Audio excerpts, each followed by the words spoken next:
ديباي، ديمبلي كان على وشك استغلال هذا الخطأ. نبيل فقير بضغط قوي تمكن من افتكاك الكرة. سيرجي روبرتو، كرة طولية إلى الأمام.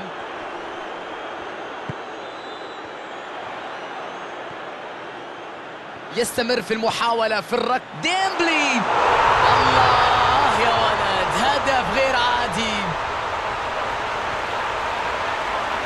أوه، يا لها من بداية مرعبة وتقدم بهدفين نظيفين في أول الدقائق. عرضية جميلة، رأسية أجمل.